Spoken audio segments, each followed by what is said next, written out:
What's good, y'all? You Dub back here at the tail end of 2019. Damn, I'm about ready to say 2020, fam. Because we right on moving in there. Not quite there yet, but we right about there. Y'all can feel it too. Change of a decade. The new roaring 20s. Hopefully not the craziness that happened a century ago. Regardless of that, it's time to reflect and look on a few things. Plus, we also starting to see the changing of the guard. We starting to see a decline in things, right? Just like you see in this video. Now, if you're a fan of the NFL, of the NBA, of various things, the MLB sports in general, of the NCAA, any of that, high school, you name it, right? No matter what level, if you played, you probably encountered some dynasties, right? You either played against them or you fans of them, fans against them, they're your opponent teams, whatever the case may be. There are dynasties at every level. There has been dynasties have always existed historically. Now, what all deals with what makes up a dynasty? We'll deal with that in this video. We'll deal with the four types of dynasties. We'll also deal with the reasons of their fall because this is how dynasties in sports fall. How do they? You know, we're looking at a few right now that are teetering on the brink. Some of them have sustained longer than they should have. I'm looking at you, Spurs, and the Patriots. Some of them have come to an abrupt end. I'm looking at the Warriors, right? The Spurs are just fading off. Finally, it's happened years late, but it's happening. You know, so what is a dynasty? Now, one of the simplest ways to look at a dynasty of anything, whether it be in individual sports, tennis, NASCAR, even though racing, I put it in its own thing of racing, combat sports, which I say martial arts, but combat sports. How do you determine what a dynasty is, right? Simplest way is, did you win three or more? You three-peated. Okay. For example, a dynasty, and it can be at a single event, right? Rafael Nadal was the king of the French Open. He was the emperor, bro. He just kept winning. All I do is win. That's what he was. All I do is win, right? The Dynasty Lakers. I think was that the last three-peat? I think that was the last three-peat in the NBA, right? That's the simplest way. You like this is a bona fide dynasty. Another type of dynasty, most of them are over a stretch of time and they keep getting to the finals and they win most of them. Okay. We've seen that with the Warriors, we've seen that with the Spurs, we've seen that with the Patriots, we've seen that with Alabama football, okay. The Roll Tide, Crimson Tide. You've seen that with the Showtime Lakers and Bird Celtics, right? And so there's that. Of course, we have ultimate dynasties like Russell Celtics back in the day and such like that. But you get my point. You get long stretches. UCLA Bruins basketball way back in John Wooden's time, right? Coach Rupp's UK Kentucky teams basketball way back in the day. You had the Yankees. Some could argue Red Sox at certain points. You name it. Maybe the Dodgers at certain points. You have some questionable dynasties as well. Okay, someone like Joe Louis who had 25 heavyweight title defenses. I believe it was 25. That's certainly dynastic. Serena Williams in different ones, dynastic, if you will. Just who the top of the in his own way. LeBron was in his own way dynastic with 8 straight finals, but with the Heat especially, that was you could argue a dynasty because it went to, what was it, four straight finals, won 2 of them. Arguably dynastic there. So you have it to where is that it's continued sustained dominance is what it is. Anyone who would agree back in the day with the Steelers or the Cowboys, you know those are dynasties. Okay. Now, 4 types of dynasties. that I was able to break down. The last one was a hard one. That was a hard one. The first three are simple. You have a cornerstone, you have assembly of talent, which are quite a few, culture and system, and you have supremacy. Okay. Cornerstone, what is a cornerstone? That one piece, that one element has it go. There's sustainability. Now, you could say that a lot of these you can say, well, aren't they all similar and conjoined? I'll make a distinction with examples. An assembly of talent. You pretty much pulling the Justice League and Avengers or Avengers together, okay? That's what you're doing. You have such a superstar roster that is incredible, or such a collective of talent that just overpowers everybody else, right? Culture and system where you can just plug in any old anybody. And some of these y'all can start thinking of some, examples, right? Culture and system. Any old anybody can get plugged in and it keeps rolling, right? You need maybe some stabilizing pieces and factors, but that keeps moving. And finally, supremacy. Just pure dominance. Just pure dominance, bro. And that's just what it is. When it comes to Cornerstone, the greatest example, especially in modern times, Nick Saban, Alabama football. Now, here's the thing: people forget that he won at LSU back in '03. He was a national champion back at LSU. But Nick Saban, this dude here. Now, some could say, well, wouldn't he belong in the culture and the system? Not really, because Nick Saban has adjusted time and time again in college football. With all the changes that have happened within the last decade, Nick Saban remains the consistent. He's not won the same way. No, not of some years it's running the football, some years it's throwing, some years it's on this high class defense, sometimes it's high powered offense, sometimes it's specialties. He or it pick thereof. Sometimes with greater talent than everybody else. Sometimes he makes the talent greater than everybody else. Okay, Nick Saban. Um, Another great example of the past. I mentioned John Wooden, Coach Rupp back in the day. Okay, they were just dominant, right? They were just dominant. In another way, in individually, Tiger Woods. Uh, Jack Nicklaus back in the day, Golden Bear, Arnold Palmer. They were just dominant. Okay, and they were a cornerstone of the sport. Tiger Woods made golf relevant. He made golf relevant than sometimes more than other sports. He stayed with the tagline, and you can say, well, it's individual. Sure, Serena Williams for a while. I mean, she was battling with Venus Williams and a number one, but Serena Williams, okay, just dominant, right? Assembly of talent, great example. Recently, you have the Golden State Warriors. You can also throw in the big three Miami Heat. You could throw the big three Celtics. Shoot, assembly of talent. I mean, Showtime Lakers, Bird Celtics with Robert Parrish, Kevin McHale, Danny Ainge and the squad. Like most great basketball dynasties is an assembly of talent. Um, most. And I'll give some examples as to why not because they come up. But most of the great dynasties you can think of, I would say Jordan's Bulls were in this. It just you think it was just Jordan? No, you had Scottie Pippen, future Hall of Famer. Eventually, Dennis Rodman on the second three-peat, future Hall of Famer. You had an assembly of talent led by MJ and Scottie Pippen. But we also saw that they were balling when MJ was out. So there you go. That's just how it works. Most dynasties you just see an assembly of talent. Of course, you have Phil Jackson, but you didn't always have great coaches. Okay, you don't always have the greatest coaches ever.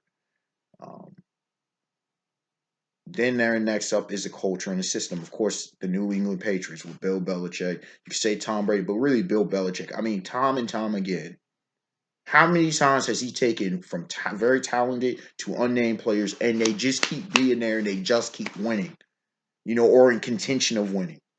Now, there's other issues that we can talk about. We'll get addressed later, but regardless of that, GOAT man, GOAT conversation. Arguably the greatest coach in NFL and in football history is Bill Belichick because of what he does with his system. You can say Bill Russell Celtics with Red Auerbach. That system, they just kept winning. And yes, they were led by Bill Russell, but they had players, Bob Cousy back in the day, You had, Sam Jones, you see what I'm saying? Um, Another one, the San Antonio Spurs, Tim Duncan, Tony Parker, Manu Ginobili, right? Manu and Tony Parker were really good players, but Manu, because of his international play, Hall of Fame, but you wouldn't naturally think of him as a Hall of Famer. But that system, bro, Greg Popovich, what he rocked with, and that sustained even into the days of Kawhi, and now it's for a lot of reasons it's done because times have changed. But I mean, it was changing. It helped evolve the game in 2014. But that was a lock and loaded team. But it was that system, man, that you know, unselfish, just ball movement. Anybody can go off and get that work. Of course, you had star players. You always need the talent. You need the superstar. Big fundamentalist Tim Duncan, the greatest power forward ever, who have his top 10 player of all time. Still, it was a system that ran and functioned like a well-oiled machine, right? And then lastly, Supremacy. Okay, Supremacy is the toughest one, but I think of the Dynasty Lakers with Shaq and Kobe, that was yes, you had Phil Jackson, obviously, but that was just pure raw. Just we're just better, and we're just gonna beat you over. Now you can argue that all these dynasties with Supremacy, but no, no, no, no, no, no. If you watch this Dynasty Lakers, bro, Roger Federer, Supremacy, he was just beating folks. There was no culture. There was no, you could say, well, how is he different? Isn't he a cornerstone? There was a lot of other talent. There was Andy Roddick, even though he wouldn't win at the time. There was a lot of talent. Roger Federer came after Andre Agassi, Pete Sampras, and such. Of course, you had Rafael Nadal was beasting around that time. So there were rivalries and there was other players who were competing with Roger Federer. But this dude was just winning. Like that's it. Here, this man was just winning, and you're just like, bruh. You may not even say he was always the best player in the tournament. The same thing with the Dynasty Lakers, but they just found ways to win. Just found ways to win, and that's just what it is. It was winning over everything else until you know a number of reasons as to why they fell off. Now, reasons for that fall. Number one, age. Father Tom is undefeated. This is you look at any sustained dominance. I don't care who you are. Tiger Woods was starting to get old, even before his mental problems. I mean, his back started giving out and different stuff. You look at the Patriots, Tom Brady, Belichick, they getting old. A lot of their players, they're just old. This is what it is. They're just old. You cannot defeat Father Time. All right. Joe Louis back in the day, guys just got old. You feel me? Bill Russell them got old. Jordan, that whole thing was something else. But a lot of this stuff is just old, bruh. You can't sustain forever. It's impossible.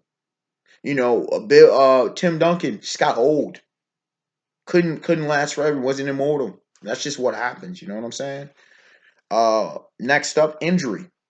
And I told people, and a number of these you'll see in quick succession, like, yep. I told people that the Warriors, I said this was the last year was the final year. Regardless of whatever, I said all the year they might not win. I said, listen, bro, injury, contracts, and internal conflict are what breaks up most dynasties, and which is a hint to some of these other falls. But injury. You saw how the Warriors just flamed out. Klay Thompson, KD. Now Steph is constantly hobbled. You can't. It is very difficult to sustain long runs. The body starts giving out on you. Some of the all-time potential greats, careers gone. Brandon Roy, Grant Hill could have been top echelon of echelons, but injury, bro. And those are just individual players. Let alone talking about dynasties here, fam. I mean, Larry Bird. And even though it wasn't technically injuries, health, Magic Johnson, just what happens. Contracts, number three, contractual obligations. When you make it, when you that dude, you need that money. And teams, there's only so much pie that can be distributed. You just can't keep paying.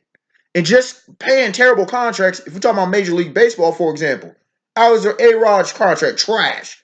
There's a number of contracts that are just trash. You're just sitting here like, bro, But then you giving it so much to one guy, there's only so much you can give to everybody else. So you can't get the top talent. That's just how it is. And it doesn't mean you always need a top talent, but you need adequate talent at positions. That's how it works, bro. Contracts destroy dynasties. You get too good for your own good. That people want to be compensated. They outgrow that little baby contract that you had. That's part of pro sports. Unless you are individual or like a beach volleyball with two, the how it works. If you play any large team sports, there ain't enough. There ain't enough of the pie to go around. Number 4, internal conflict, bickering. The front office is wilding. That's what broke up. The main reason that the Bulls were gone after '98 because you had Baccas in the front office in the GM. Like, bro, what are you doing right now? Internal conflict can come in another source. The Warriors, they couldn't see eye to eye. Oh, you don't belong here. Are you really committed? All that stuff, bro. That's toxic to a team, fam. The Lakers, Kobe and Shaq, just two big egos. They just couldn't last forever. You feel me? LeBron versus Pat Riley. You name any, pretty much any dynasty. Oh, Tom Brady and Bill Belichick butt heads. Don't see eye to eye. See that stuff just matters. People don't think, they start off as small cracks. They don't begin as big cracks. This is small cracks, fam.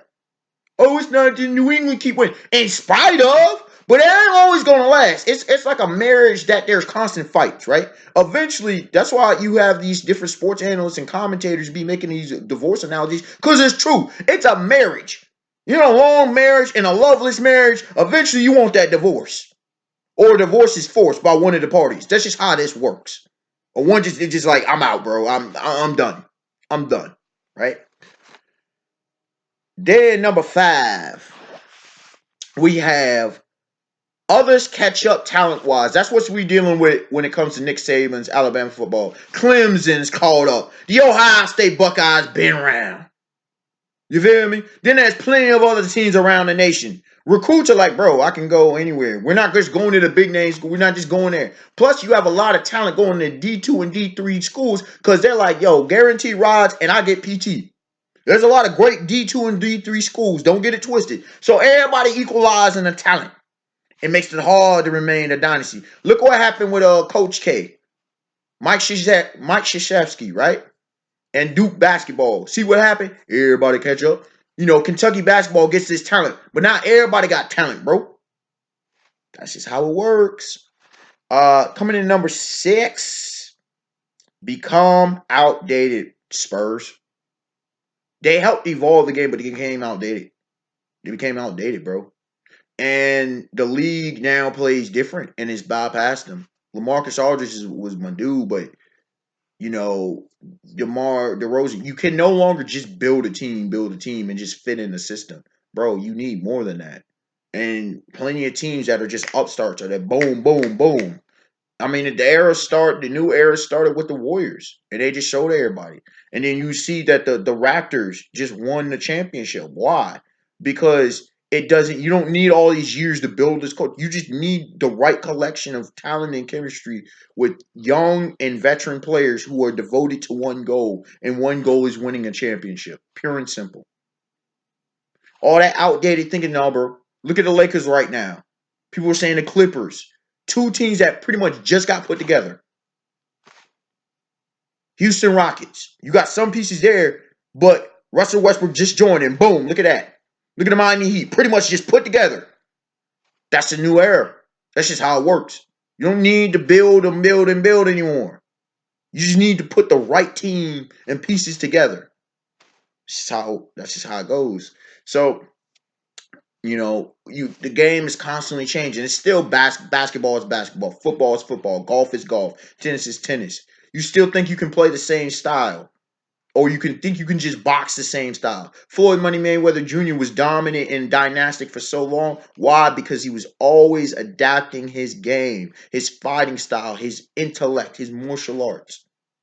Why Jose Aldo got beat by Conor McGregor? Because he didn't come in right and got that one piece.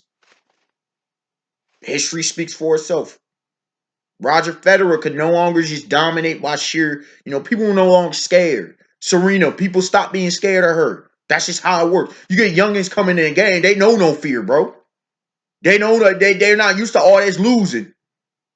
They're just looking. They come out to play, and they coming out thinking I can. Okay, yeah, you were the best. I admire you, but I come here to win. I come here to make my name, my legacy. That's how folk be. That's competition competitor.